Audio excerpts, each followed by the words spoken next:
உன் எந்த விளக்கத்தையும் கேட்கறதுக்கு நான் தயாரா இல்ல. கோயில் நகையை திருடினவங்க உன் டிரைவர் ஓட்டிட்டு வந்த வண்டியில தான் இருந்தாங்க. நகைகளோட சேர்த்து அவங்களையும் நாங்க அரெஸ்ட் பண்ணிருக்கோம். அவங்க தப்பிச்சு போறதுக்கு ஜீவா உடந்தையா இருந்திருக்கான். அதனாலதான் அவனையும் புடிச்சிட்டு வந்திருக்கோம். நீங்க என்ன காரணம் சொன்னாலும் அவனை காப்பாற்ற முடியாது சார். முதல்ல எங்க தரப்பு நியாயத்தை கேளுங்க சார், அதுக்கப்புறம் நீங்க ஒரு முடிவுக்கு வாங்க சார். நீ யாரா? சார் என் பேர் ஏழுமலை சார். சேலம் டவுன்ல ஒரு பிரைவேட் கம்பெனில லீகல் அட்வைசரா ஒர்க் பண்றேன் சார். சார் 2 மணிக்கு ஏழுமலை சார் தான் ஜீவா காரை புக் பண்ணியிருந்தாரு. இவரை பிக்கப் பண்ண வர்ற வழியில தான் ஜீவா அவங்க 2 பேரையும் பார்த்திருக்காரு. அவங்க போட்ட டிராமாவை உண்மை நம்பி இருக்காரு. அவங்கள அப்படியே விட்டுட்டு போக மனசு இல்லாம சாருக்கு போன் பண்ணி விஷயத்த சொல்லியிருக்காரு. சாரும் நிலைமையை புரிஞ்சுக்கிட்டு வேற வண்டியை பாத்துக்கிறேன், அவங்களுக்கு ஹெல்ப் பண்ணுன்னு சொல்லியிருக்காரு. இதான் சார் நடந்தது. நீங்க நினைக்கிற மாதிரி ஜீவா அவங்க கூட்டாளியும் இல்ல, அவங்க தப்பிக்கிறதுக்கு உடந்தையாவும் இல்ல. ஜீவா அவங்களுக்கு லிப்ட் கொடுத்தது தற்செயலா நடந்த விஷயம் சார். ஆமா சார், ஜீவா நல்ல மனசோட தான் அவங்களுக்கு உதவி செய்யணும்னு நினைச்சார் சார். ஆக்சுவலா லாஸ்ட் மினிட்ல ட்ரிப்பை கேன்சல் பண்ணதுக்காக நான் தான் சார் கோவப்பட்டேன். ஆனா ஜீவாவுடைய நல்ல நோக்கம் புரிஞ்சதுனால நானும் அதை ஏத்துக்கிட்டேன் சார். ஜீவா மேல எந்த தப்பும் இல்லைங்கிறது தான் உண்மை சார். அவரை வெளியில விடுறதுதான் நியாயம். நீங்க சொல்றதுதான் உண்மை. நியாயப்பரா நம்புறது. ஜீவாவை காப்பாத்துறதுக்காக கூட நீங்க எல்லாம் கதை கட்டி விடலாம்ல சார். ட்ரிப் புக் ஆனதை நாங்க ரெஜிஸ்டர் பண்ணிருக்கோம். அதோட போன்ல 2 பேரும் பேசுனதுக்கான எவிடன்ஸ் இருக்கு. அதை விட வேற என்ன சார் வேணும்? சரியா, இந்த ட்ரிப் விஷயம் எல்லாம் உண்மைனே வச்சுக்குவோம். கர்ப்பிணியை தான் பிக்கப் பண்றோம்னு அவன் நினைக்கும் போது கோயில் நகைகளை திருடின கோஷ்டிகள்னு தெரிஞ்சதுக்கு பிறகு அவன் மனசு மாறி இருக்கலாம்ல. அவங்க கிட்ட டீல் பேசி அவங்கள தப்பிக்க வைக்க உதவி பண்ணணும்னு முடிவு பண்ணிருக்கலாம்ல. அவங்க போட்ட கர்ப்பிணி டிராமாவை அவனும் கண்டினியூ பண்ணி உங்ககிட்ட நடிச்சிருக்கலாம்ல. சூப்பர் ஆண்டவரே, எப்படி இப்படி கரெக்டா பாயிண்ட் புடிச்சீங்க? கற்பனையா என்ன வேணாலும் கதை சொல்லலாம் சார், ஆனா உண்மையை மாத்த முடியாது. ஜீவாவோட நல்ல நேரம் சார் கிட்ட போன் பேசிட்டு சரியா கட் பண்ணாம விட்டாரு. அதுக்குள்ள சாருக்கு இன்னொரு கால் வந்ததால சாரும் அதை கவனிக்காம விட்டாரு. ஜீவாவும் அவங்களும் காருக்குள்ள பேசுனதெல்லாம் போன்ல பதிவாயிருக்கு. லீகல் சைடுல இருக்கிறதுனால எனக்கு மொபைல் கம்பெனி நெட்வொர்க்கிங் ஏரியால இருக்கிற ஆளுங்களுக்கு தெரியும் சார். அவங்க மூலமா நான் போன்ல பேசுனது ரெக்கார்ட் பண்ணி வாங்கிட்டேன் சார். அந்த பொண்ணு ஹாஸ்பிட்டல் அட்மிட் பண்றத பத்தி தான் சார் ஜீவா அவ்வளவு டென்ஷனா பேசியிருக்காரு.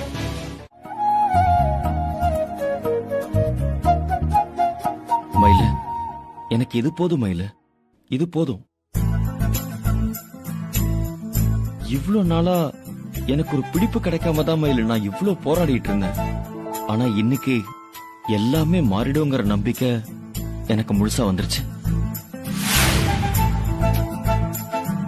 அந்த நம்பிக்கையை கொடுக்கறதுக்காக தான் இதெல்லாம் நடந்திருக்குமோன்னு கூட எனக்கு தோணுது. அதனாலதான் அந்த குருமூர்த்திக்கு நன்றி சொல்லணும்னு நான் சொன்னேன். என்னால இந்த நாளை மறக்கவே முடியாது மயில. இந்த நாள் அவமானப்பட்ட நாளா என் மனசுல பதியல. எனக்கும் வாழ்க்கை இன்னும் மிச்சம் இருக்குங்கிற சந்தோஷத்தை இந்த நாள் கொடுத்திருக்கு.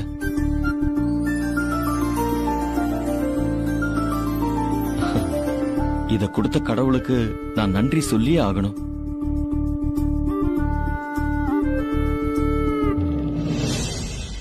என்ன மயில, என்னாச்சு? நான் இவ்வளவு தூரம் பேசுறேன், நீ எதுவுமே சொல்லாம அமைதியா பாக்குற. டிஃபன் ஆறிட போகுது, சீக்கிரம் சாப்பிட்டுட்டு மாத்திரை போட்டுட்டு படுங்க. ஏய் மயிலு, இனிமே எதுக்கு மயிலு எனக்கு மாத்திரை? அதான் நீ என்ன வந்து பாத்துட்டல்ல, மாத்திரை போட்ட மாதிரி என் வலி எல்லாம் பறந்து போயிடுச்சு. அடிப்பட்ட வடு மட்டும்தான் இருக்கே தவிர்த்து வலி சுத்தமா கிடையாது.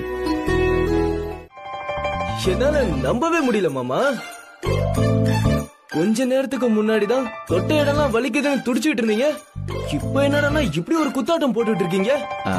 ஆமா டேய், அதெல்லாம் மயிலோட மேஜிக்டா. அவதான் எனக்கு பெயின் கில்லர்னு நீ சொன்னல, அது உண்மைதான்டா.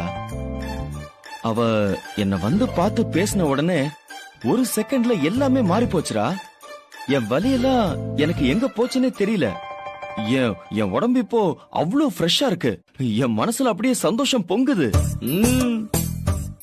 வெற்றி, உனக்கு இன்னொரு விஷயம் தெரியுமா? வழக்கமா நான் ரொமான்டிக்கா ஒரே ஒரு பார்வை பார்த்தாலே அவ அப்படியே என்ன பார்வையாலே எரிச்சிருவா. ஆனா இப்போ என் அன்ப சொல்ற மாதிரி அவளோட பிரியத்தை நான் புரிஞ்சுக்கிட்ட மாதிரி நான் நிறைய பேசினேன்டா. நியாயமா பார்த்தா அவ என் மேல சாமி ஆடி இருக்கணும்.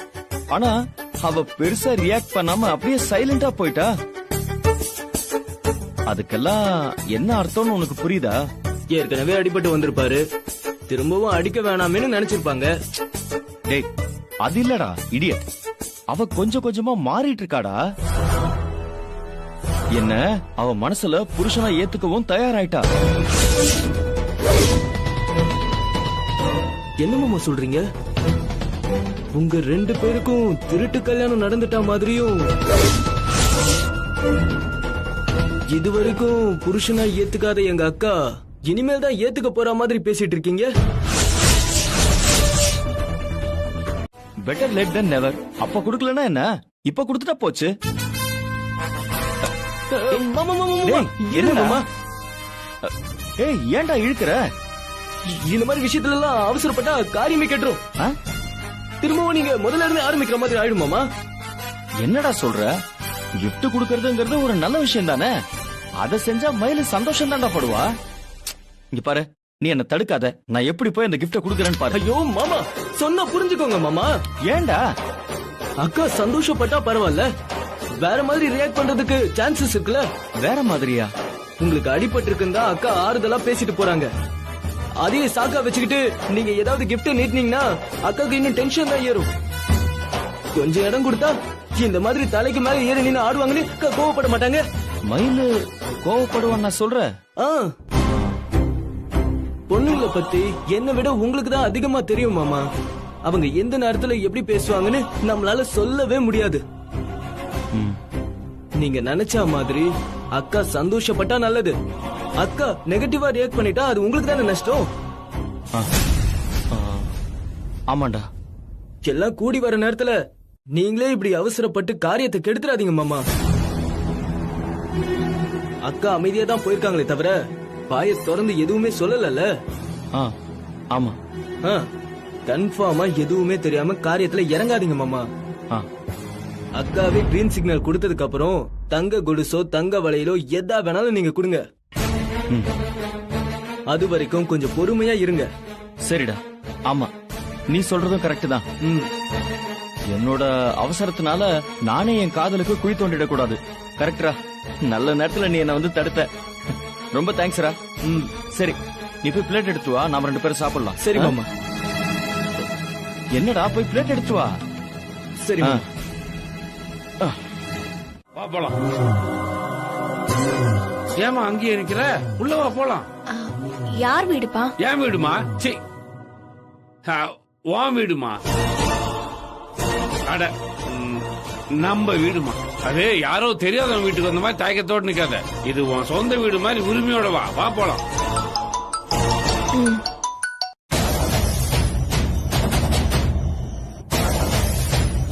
வண்டி சத்தம் கேட்ட மாதிரி இருந்துச்சு.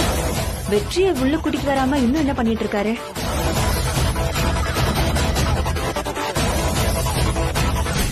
ஒரே குழப்பமா இருக்கு. யார் இந்த பொண்ணு? சுசீலாவோட கடைசி பொண்ணு கிடைச்சிட்டு தான் பரமன் சார் சொன்னாரே, அவதானா இவன்? இவளை என் வீட்டுக்கே கூட்டிட்டு வர அளவுக்கு தைரியம் வந்துருச்சா?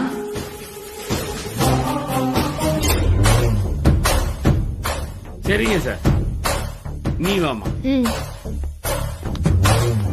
கஸ்தூரி, கஸ்தூரி, என்னங்க நாங்க வந்ததை கூட கவனிக்காம என்ன யோசிச்சுட்டு இருக்க?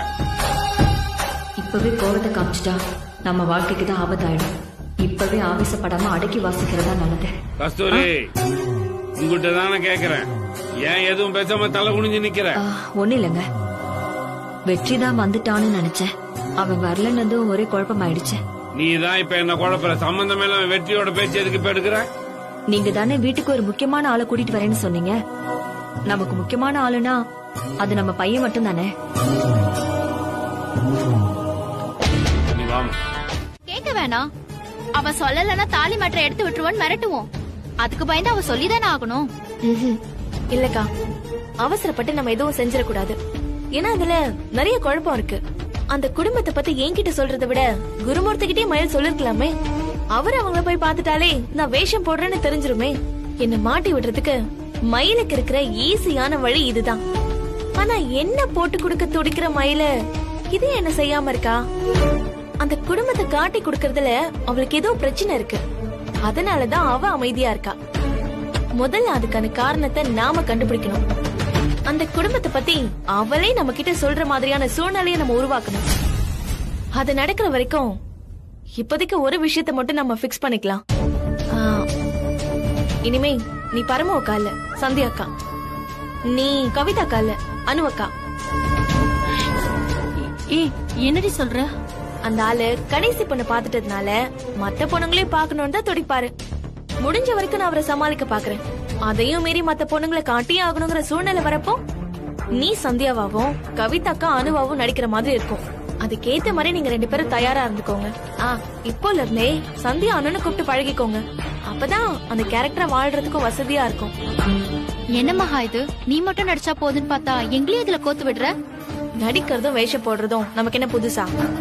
போற ஒவ்வொரு ஊர்லயும் நம்ம வேற வேற கதை சொல்லலையா, வேற வேற கேரக்டர் வாழலையா? அந்த மாதிரி தான்க்கா இதுவும். மத்த ஊர்ல எல்லாம் சாதாரண ஜனங்களை தான் முட்டாளாக்கிட்டு இருந்தோம். ஆனா இப்போ நம்ம நடிச்சு ஏமாத்து போறது ஒரு போலீஸ. தப்ப ஓரடி எடுத்து வச்சாலும் ஆயுசுக்கு தப்பிக்க முடியாத அளவுக்கு மாட்டிப்போம். அதனாலதான் இந்த விளையாட்டே வேணாம். நாம ஊரை காலி பண்ணிட்டு போயிடுவோம்னு சொல்லிட்டு இருக்கேன். நீ தான் கேட்கவே மாட்ற. நான் திரும்பவும் சொல்றேன், ஏன் சுயநலத்துக்காக உங்களை நான் யூஸ் பண்றதா நினைச்சா நீங்க தாராளமா கிளம்பி போலாம். நீங்க அதை செஞ்சுதான் ஆகணும்னு நான் உங்களை கட்டாயப்படுத்த முடியாது. நீங்களும் கூட இருந்தா எனக்கு பலமா இருக்குங்கிறது என்னோட நம்பிக்கை. இதால கிடைக்கிற ஆதாயத்தை நம்ம 3 பேரும் ஷேர் பண்ணிக்கலாம்னு நினைக்கிறேன். அதுக்கப்புறம் உங்க விருப்பம். யார் இருந்தாலும் இல்லனாலும் இந்த கேம பாதியில விட்டுட்டு போற ஐடியா எனக்கு இல்ல. முழுசா ஆடி ஜெயிக்கணுங்கிறதா என்னோட ஒரே நோக்கம். ஏன்னா இது ஏன் கேம், மகாவோட கேம்.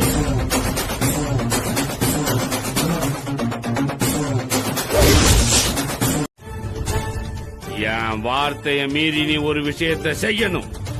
அதுல உனக்கு கிடைக்கிற ஒரு சந்தோஷம், என் முடிவை அலட்சியப்படுத்தி என் மூலமா வர தடங்களை உடைச்சு என்ன ஜெயிச்சு காட்டணுங்கிற ஒரு வெறி.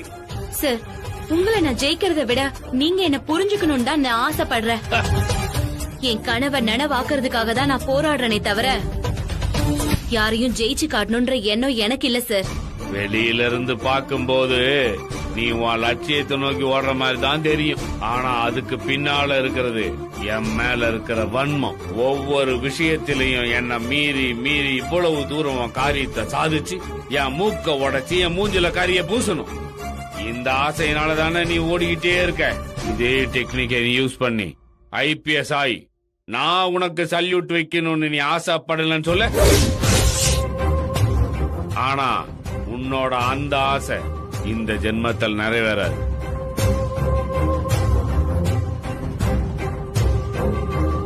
கண்டிப்பா நிறைவேறும்பா. நான் நிறைவேற்றி காட்டுவேன். அம்மா வாழ்க்கையோட ஆதாரமே இந்த வைராக்கியம் தான்.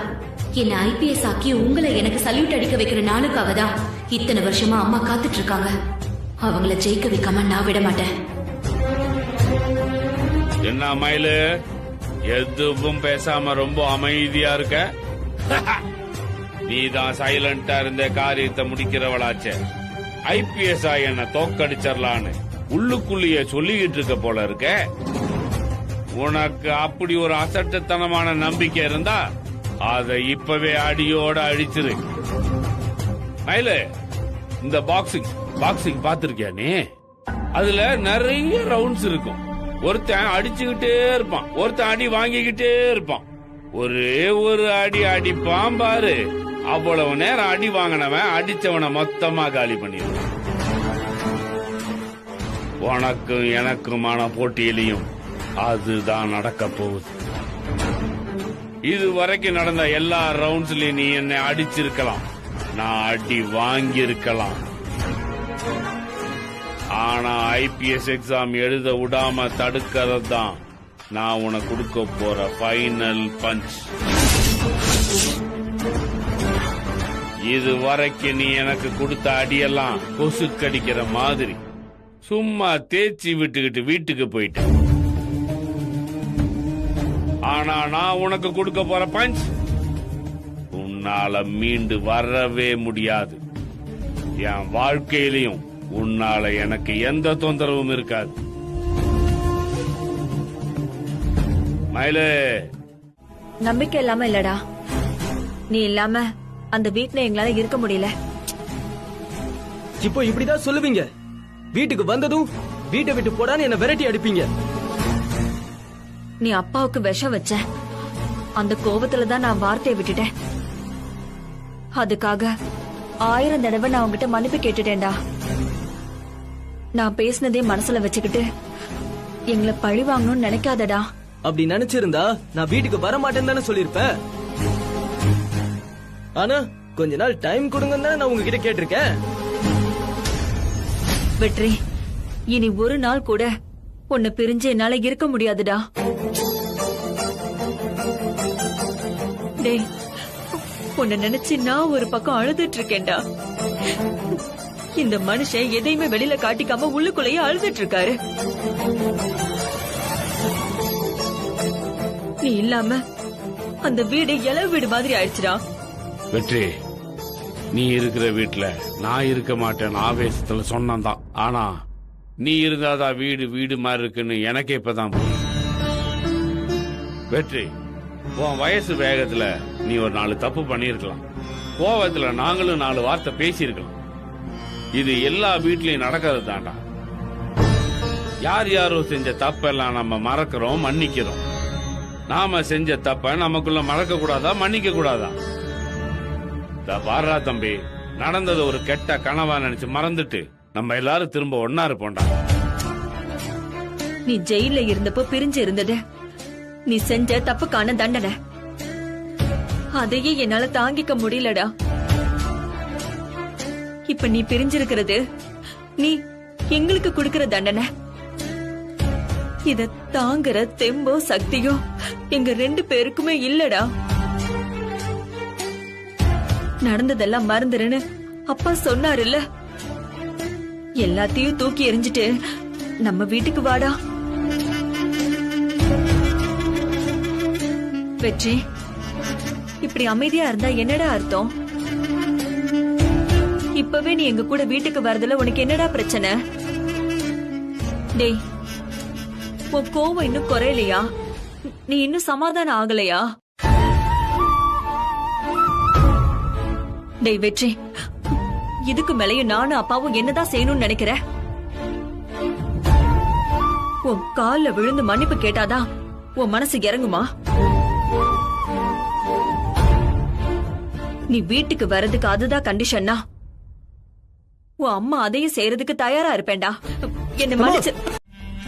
உன் அப்பாவுக்கு சம்சாரமும் அவருக்கு 3 பொன் குழந்தைங்க இருக்காங்கன்னு நான் ஏற்கனவே உங்ககிட்ட சொல்லிருக்கேன்ல. ஆமா, அதுக்கு என்ன போ? அந்த மனுஷனுக்கு திடீர்னு எங்க இருந்து ஞான உதயம் வந்துச்சுன்னு தெரியலடா. நான் சுசிலாவுக்கு பெரிய துரோகம் பண்ணிட்டேன், என் பொண்ணுங்களுக்கு பெரிய பாவம் பண்ணிட்டேன்னு ரொம்ப உத்தமர் மாதிரி பேசிட்டு இருந்தாருடா. அதோட நிறுத்திடுவாருன்னு பார்த்தா கொஞ்ச நாளா அவங்கள தீவிரமா தேட ஆரம்பிச்சிட்டாருடா. இப்ப தேடுறதுனால ஒன்னும் நடக்க போறது இல்லம்மா. நேத்து அந்த மனுஷன் மூத்ததாரத்தோட கடைசி பொண்ண நம்ம வீட்டுக்கே கூட்டிட்டு வந்துட்டாருடா. நீ எப்படிமா அவர் சும்மா விட்ட? நீங்க ஏன் இப்படி பண்ணீங்கன்னு அவர் போட்டு உழுக்க வேண்டியதானே? அந்த மனுஷனை உழுக்கிறது பெரிய விஷயம் இல்லடா. ஆனா அவரோட நோக்கம் என்னன்னு நமக்கு தெரியணும். அவர் அவங்கள தேட ஆரம்பிச்சப்பவே நான் அவர்கிட்ட சண்டை போட்டேன். இந்த வேலையை வச்சுக்காதீங்கன்னு கத்துனேன். அதையும் மீறி அவர் அந்த பொண்ணை கூட்டிட்டு வந்து என்கிட்டயே அறிமுகப்படுத்துறாரா. அதுக்கு என்ன அர்த்தம்னு நாம யோசிக்கணும்டா.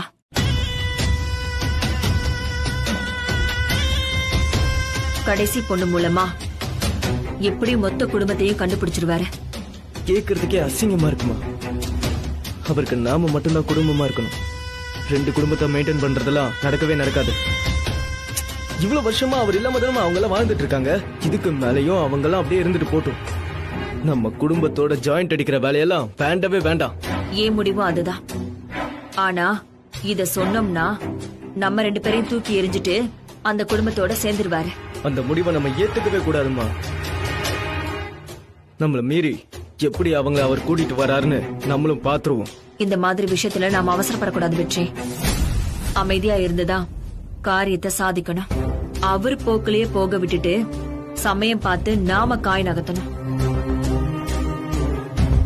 அந்த பொண்ணை வச்சு அவருக்கு முன்னாடி நாம அந்த குடும்பத்தை கண்டுபிடிக்கணும். திரும்ப வந்து என்னோட வாழ்க்கையை பங்கு போடாத, அப்படியே ஒதுங்கி போயிடுன்னு நாகரிகமா சொல்லி பாப்போம். கேட்கலன்னா அடிச்சு விரட்டுவோம். மலரு போயிட்டாங்களா? கிளம்பிட்டாங்கம்மா. உன்கிட்ட ஒரு வார்த்தை கூட சொல்லாம போறோமேன்னு வெற்றி தான் ரொம்ப கவலைப்பட்டா. நானும் அதையெல்லாம் கேட்டுட்டு தான் இருந்தேன் மலரு. மறைஞ்சு நின்னு கேக்குறதுக்கு பதிலா நீ வெளியவே வந்திருக்கலாமேமா. நல்லதா 4 வார்த்தை சொல்லி ஆசீர்வாதம் பண்ணி அவனை வழி அனுப்பி வச்சிருக்கலாம். அவனும் சந்தோஷமா போயிருப்பான்.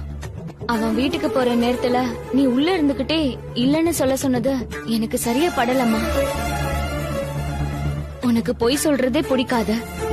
நல்லது நடக்கணும்ன்றதுக்காக சில சமயம் பொய் சொல்லிருக்கியே தவிர அனாவசியமா நீ பொய் சொல்லி நான் பார்த்தது இல்லம்மா. ஆனா இப்ப சொன்ன பொய்க்கு எந்த நியாயமான காரணமும் இருக்க மாதிரி எனக்கு தெரியலம்மா. இங்க பாரு, நீ பழச மறந்துட்டேன்னு நினைக்கிறேன். வெற்றி இங்க இருக்கான்னு தெரிஞ்சதும் முதல்ல அந்த இன்ஸ்பெக்டர் வந்து சத்தம் போட்டாரு. அப்புறம் அவனோட அம்மா வந்து சத்தம் போட்டாங்க. நமக்கு சாபம் எல்லாம் கொடுத்துட்டு போனாங்க. என்னமோ நாம தான் அவங்களை பிரிச்சு வச்சிருக்கிற மாதிரி கத்துனாங்க.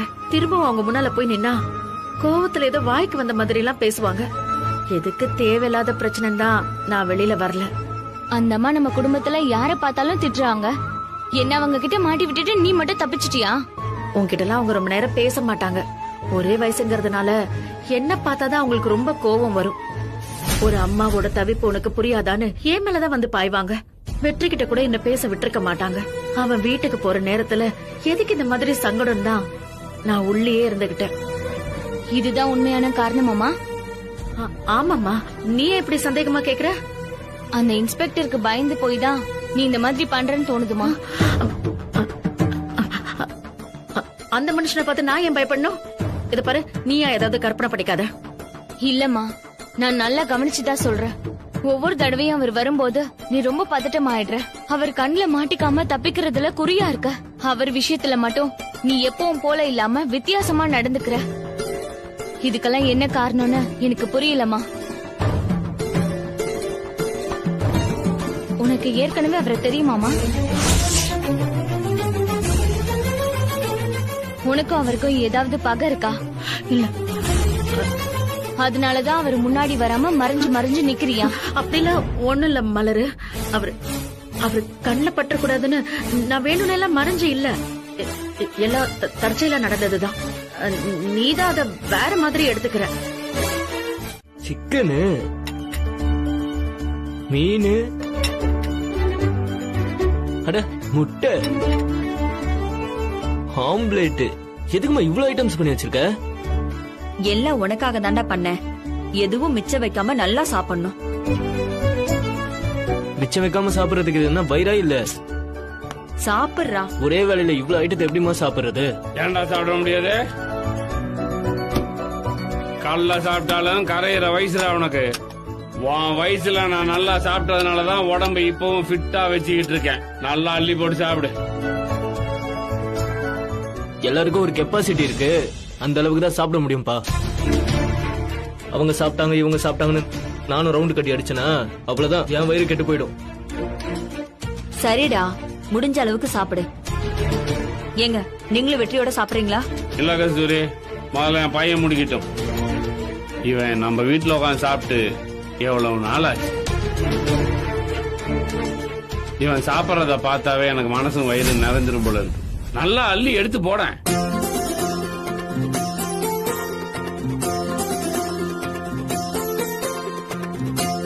இவ்வளவு நாளா கண்ட கண்ட ஹோட்டல்ல சாப்பிட்டு உன் நாக்கு செத்து போயிருக்கும்டா. அதான் உனக்கு பிடிச்ச எல்லாத்தையும் பார்த்து பார்த்து சமைச்சிருக்கேன். நீ நல்லா சாப்பிடறத பாக்குறதா எனக்கு ரொம்ப சந்தோஷம்டா. நான் கண்ட கண்ட ஹோட்டல்ல எல்லாம் சாப்பிடலாமா? என் நாக்கம் ஒன்னும் செத்தெல்லாம் போகல. 3 வேளையும் மயிலக்கா வீட்டுல இருந்து எனக்கு சாப்பாடு வந்துரும்.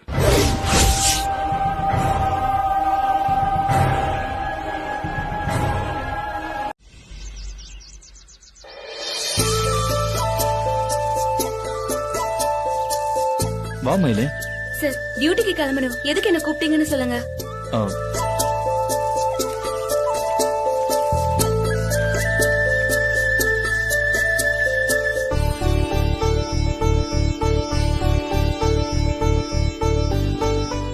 என்ன சார் இது? லக்ஷ்மி காசுமால மயிலு. இத தாலியில கோத்து போட்டுக்கிட்டா ரொம்ப விசேஷமா. என்னோட கடைசி மருமகளுக்கு தான் இத போடுவேன்னு சொல்லிட்டு எங்க அம்மா சொல்லிட்டே இருப்பாங்க. அப்படி பார்த்தா இது என் கையில இருக்கிறத விட உன்கிட்ட இருக்கிறதா மயிலு சரியா இருக்கும். இந்தா இத வாங்கிக்கோ. இருக்கிற பிரச்சனை போதாதுன்னு இது வேறையா சார்?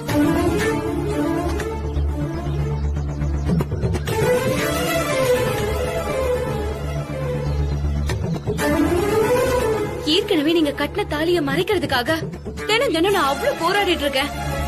எந்த வேலையில இருந்தாலும் தாலியை யாராவது பாத்துருவாங்களோன்ற பயமும் டென்ஷனும் எனக்குள்ள இருந்துகிட்டே இருக்கு.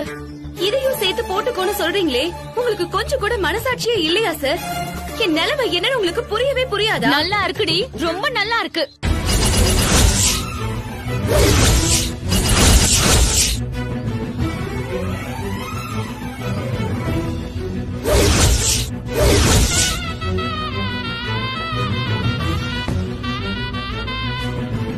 நீயும் இவரும் வாழ்க்கையில ஒண்ணு சேரணும்னு நான் ஆசைப்பட்டேன்டா. ஆனா அது இப்படி திருட்டுத்தனமா நடந்திருக்கும்னு நான் கனவுல கூட நினைக்கலடி. அக்கா, அது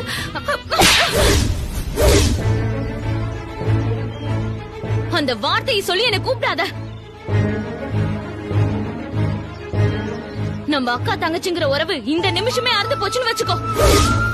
ஏங்கா இப்படி எல்லாம் பேசுற? வேற எப்படி நீ பேச சொல்ற? அம்மா அக்கா எல்லாம் இருக்காங்கன்ற நினைப்பு இருந்தா நீ இப்படி ஒரு கேவலத்தை செஞ்சிருப்பியாடி.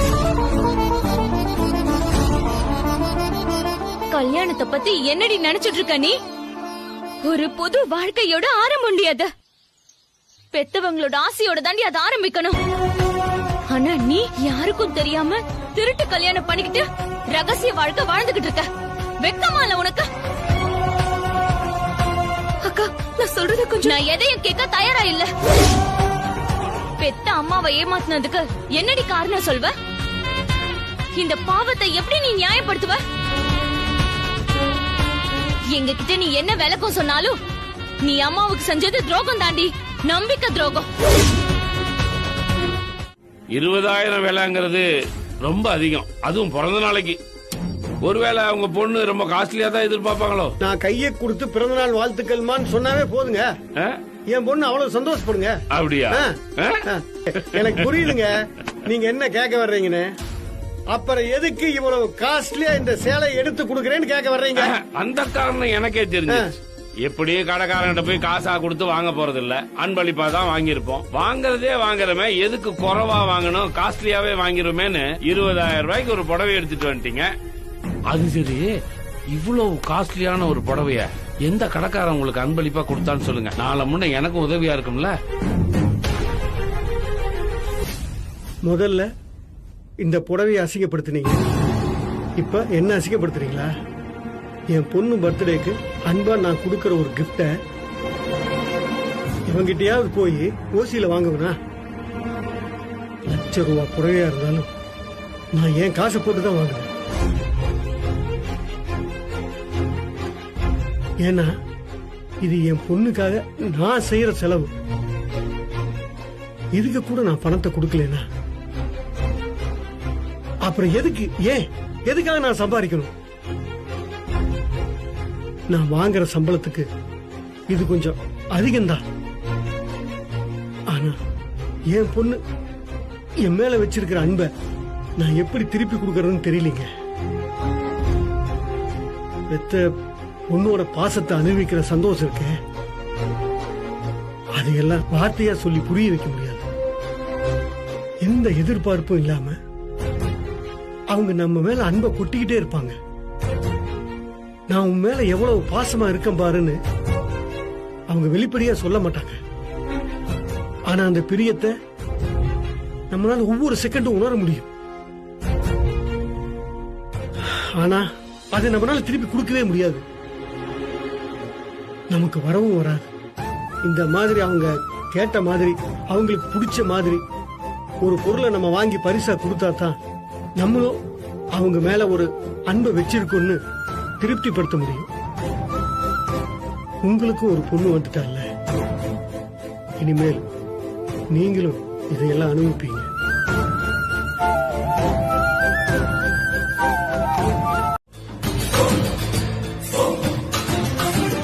அப்பாடா, தானா கால் கட் ஆயிடுச்சு. அப்புறம் பேசிக்கலாம்.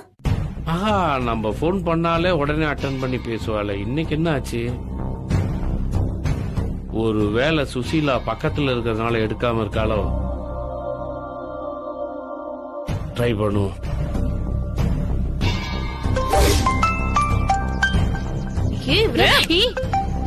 நீ எடுக்கிற வரைக்கும் அப்பா விட மாட்டாரு. பேசிட்டு வச்சுட்டா ஒரு தொல்லை முடிஞ்சிரும். ஹலோ, சொல்லுங்கப்பா. மா, முதல்ல நான் கால் பண்ண நீ எடுக்கவே இல்லையே. வீட்லயா இருக்க?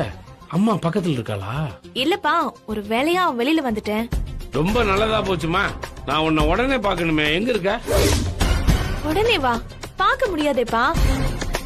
நான் ஒரு இன்டர்வியூக்காக வந்திருக்கேன்ப்பா. இன்டர்வியூவா? நீ எதுக்குமா வேலைக்கெல்லாம் ட்ரை பண்ற? உனக்கு ஏதாவது பணம் வேணும்னா எங்கிட்ட கேளு. நான் எனக்காக போகலப்பா, குடும்பத்துக்காக போறேன். நீங்க கொடுத்தா நான் சந்தோஷமா வாங்கிப்பேன். ஆனா பணம் எப்படி வந்துச்சுன்னு அம்மா கேட்டா நான் என்னப்பா சொல்ல முடியும்? அதுவும் சரிதான். ஆனா நீ வேலைக்கு போறதெல்லாம் எனக்கு சங்கடமா இருக்குமா? நீ வேலைக்கு போகணும், சம்பாதிக்கணும், கஷ்டப்படணும், எந்த துன்பமும் இல்லாம உங்களை எல்லாம் ராணி மாதிரி பாத்துக்கணும் தான் நான் ஆசைப்படுறேன்.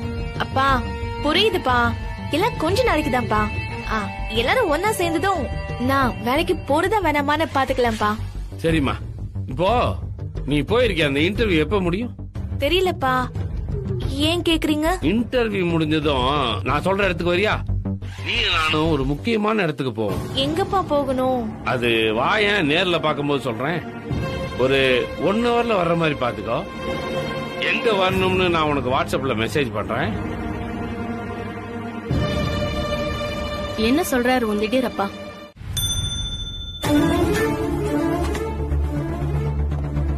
கூப்பிட்டீங்களா சார்? என்ன வேலை நடந்துட்டு இருக்க? பாஸ்போர்ட் வெரிஃபிகேஷனுக்காக பெரியார் நகர் வரைக்கும் போகணும் சார். அதெல்லாம் நாளைக்கு பாத்துக்கோ. இப்ப என் கூட வா, ஒரு முக்கியமான இடத்துக்கு போகணும். எங்க போகணும் சார்? ஓஹோ, எங்க போறோம், என்ன வேலை, என்ன விவரம் சொன்னா தான் மேடம் என் கூட வருவீங்களோ? நான் அதுக்காக சொல்லல சார். நீ எதுக்காக சொல்ல கூடாது. ஒரு மேல் அதிகாரியோட உத்தரவை கேட்டு ஏன் எதுக்குன்னு அனாவசியமா கேள்வி கேட்காம ஓகே சார் தலையாட்ட பழகு. என்னோட ஆர்டரை ஒபே பண்றதுதான் உன்னோட டியூட்டி, புரியுதா? பெருசா எல்லாம் தெரிஞ்ச மாதிரி ஐபிஎஸ் ஆயிடுவேன்னு கனவு காண்ற. நீ எல்லாம் ஐபிஎஸ் எங்க ஆவறது? காலத்துக்கு ஆக போறது இல்லையா?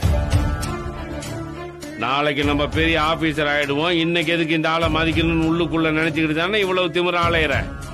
நல்லா சொல்றேன் கேட்டுக்க, இந்த ஜென்மத்திலே நீ பெரிய அதிகாரி எல்லாம் ஆக மாட்டேன். என்னைக்கா இருந்தாலும் என்ன மாதிரி அதிகாரிகளுக்கு நீ கீழே தான் வேலை செய்யணும். அதுதான் உன் தகுதி. அதனால இருக்கிற இடம் தெரியாம வாழ கத்துக்க. என்ன புரிஞ்சதுன்னு எனக்கு தெரியல. உனக்கு கிளாஸ் எடுத்து எடுத்து எனக்கு நாக்கு வரன்றதுதான் மிச்சம். போய் வெளியே உக்காரு, ரெடி ஆயிட்டு கூப்பிடுறேன்.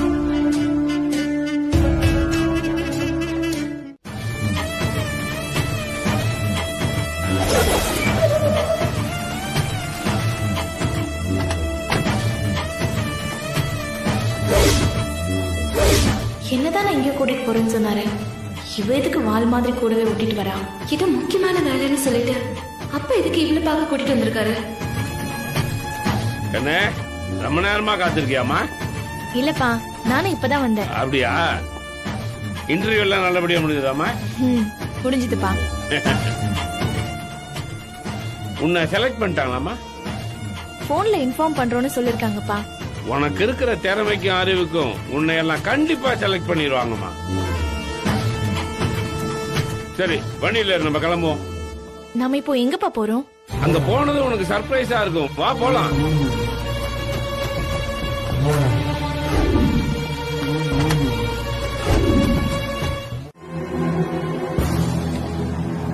இதான் சார். என்னமா அது?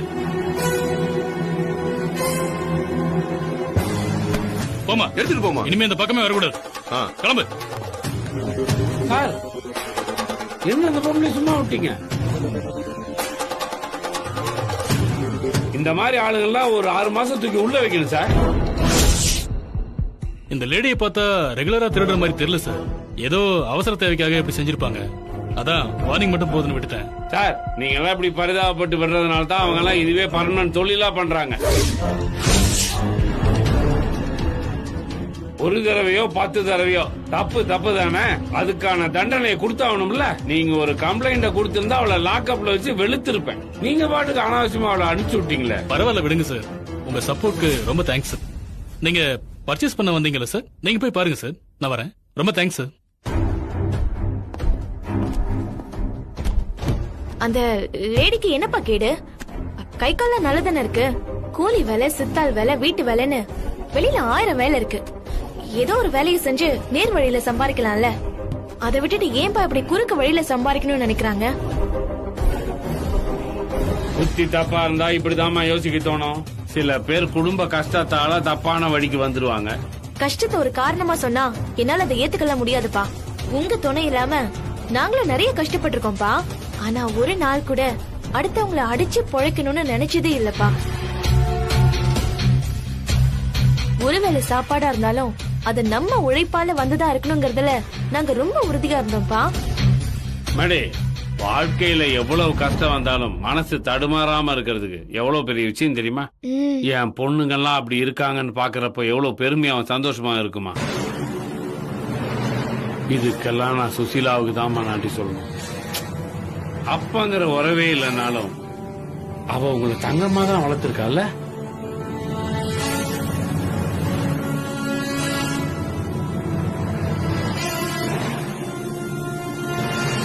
இவ ஓவரா நடிக்கிறா. அத உண்மைன்னு நம்பி அப்பாவும் ஓவரா ஃபீல் பண்றாரு. இதெல்லாம் எங்க போய் முடிய போகுதுன்னே தெரியல. பெருசா எதுவும் நடக்கிறதுக்குள்ள அப்பாவுக்கு இவளை பத்தி புரிய வைக்கணும்.